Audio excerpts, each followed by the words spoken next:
Right, so now let's talk about these top three problems. These three problems, I'm looking at the warm-up part, are very similar, but they're still very different. So I'm going to talk about number 2 first, because this is the type of equation that we've been solving.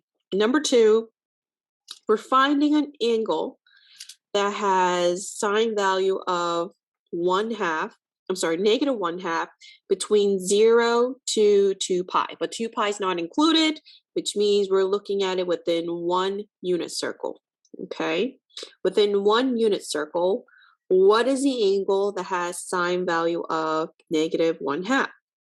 Well, what are the quadrants that have negative sine value?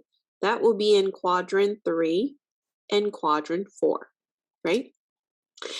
And it's going to be angle of pi over 6 radians. So it'll be at 7 pi over 6, because this has a coordinate of negative root 3 over 2 and negative 1/2 as a negative half sine value, and 11 pi over 6, which is root 3 over 2 and negative 1/2, right? You got two answers.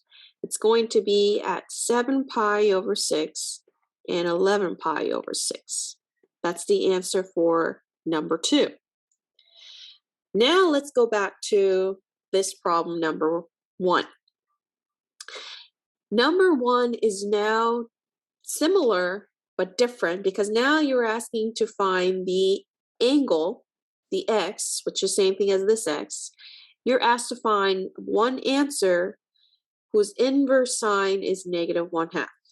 Now, what's special about this? It's because you're using inverse. Remember inverse sine, okay? Because the inverse sine graph is not a function, it doesn't pass the vertical line test, we had to restrict the domain. We had to restrict the domain on sine function, which is from here to here, negative pi over 2 to pi over 2. So then the inverse sine function would actually be only this part of the graph, and that's why the graph will be looking like this with 2 endpoints, right? This is the actual graph of inverse sine. An inverse sine graph has range from negative pi over 2, pi over 2, which is only in quadrant 4 and quadrant 1. Therefore, inverse sine has only answers in quadrant 1 and quadrant 4, not these two. Those are completely ignored. Okay, so then coming back to our problem, because inverse sine has a range from negative pi over 2 to pi over 2, which is quadrant 1 to quadrant 4. So only think of those two quadrants.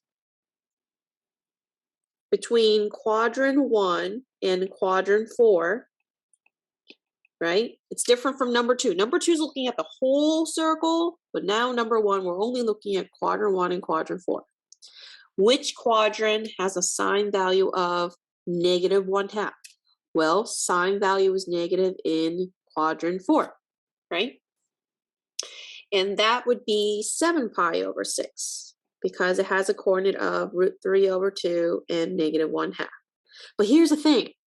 With inverse sine, whenever you're in quadrant 4, you have to give answer as a negative angle. So guess what? 7 pi over 6 is actually negative pi over 6 as a negative radian. And that should be your final answer.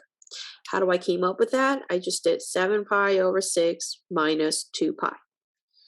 Or 7 pi over 6 minus, oh, sorry, not 7 pi over 6, what I'm talking about. 11 pi over 6, sorry. 11 pi over 6. So 11 pi over 6 minus 2 pi, or minus 12 pi over 6 is negative pi over 6. And you just got to remember that only when you're in quadrant 4, all the angles have to be translated to negative angle. And again, that's because the range is going from negative pi over 2 to pi over 2. They have to be translated to negative angles. Okay? All right, then number 3. Now number 3 is solving for all solutions. So that's going to be infinite loop on a unit circle. not just one unit circle. You're looking at infinite loops of unit circle.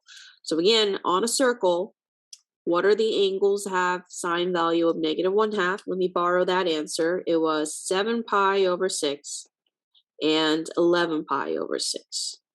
But again, like the screamer, you can go infinitely around the circle. You can keep going, keep going, keep going around the circle. So even though your first answer is 7 pi over 6, what if you go around the whole circle one more time, right? Whole circle is 2 pi radians, so you can go another 2 pi, you can go another 2 pi, you can go another 2 pi, you can keep going multiple loops around the circle, which is multiples of 2 pi.